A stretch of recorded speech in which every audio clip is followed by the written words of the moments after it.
নমস্কার দর্শক, এই মুহূর্তে আমার সামনে দাঁড়িয়ে রয়েছে ক্যালকাটা কাস্টমসের দুই খেলোয়াড় গোলদাতা সুময় সোম এবং ঝন্টু প্রসাদ।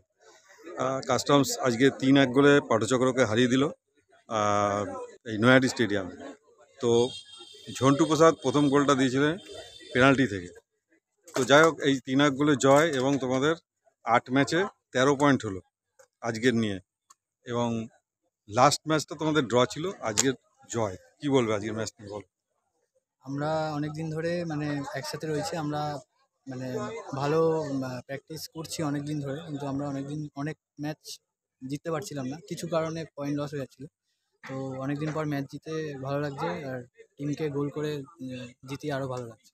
পরবর্তীকালে আরও গোল পাওয়া যাবে? হ্যাঁ, চেষ্টা করবো আরও গোল করানো। আর তুমি আজকে ম্যান অফ দি ম্যাচ হলে, এই এই প্রথম ম্যান অফ দি ম্যাচ কি? হ্যাঁ। তো সামনে তোমার এখনো অনেক খেলা বাকি আছে, আরও 3টে খেলা বাকি আছে। তো এই পারফরমেন্স কি রাখতে পারবে? আশা করি এরকম থাকলে আমাদের টিমের আরও ভালো হবে। আপাতত অনেকদিন পর ম্যাচ জিতলাম, তো এটা খুবই ইম্পর্টেন্ট ছিল। তো আজকে 2টো গোল দিলে, আর একটা গোল দিতে পারলে তো হ্যাটট্রিক হতো, চান্সও তো পেয়েছিলে। কি হলো? না, মিস হয়ে গেল, অনেক কটাই মিস হয়েছে। আমাদের টিমও আরও গোল হতো, টিমের প্লেয়ারও আরও গোল করতে পারতো, কিন্তু যা মিস হয়ে গেছে পরের দিকে। আশা করি পরের ম্যাচগুলোতে এগুলো ঠিক হবে। তো কাস্টমস পরের ম্যাচগুলোতে তোমাদের থ্রুতে, তোমাদের মাধ্যমে আরও গোল করার চেষ্টা করবে এবং বিজয়ী হওয়ার চেষ্টা করবে, তাই তো? একদম। ধন্যবাদ সঙ্গে থাকার জন্য। Thank you.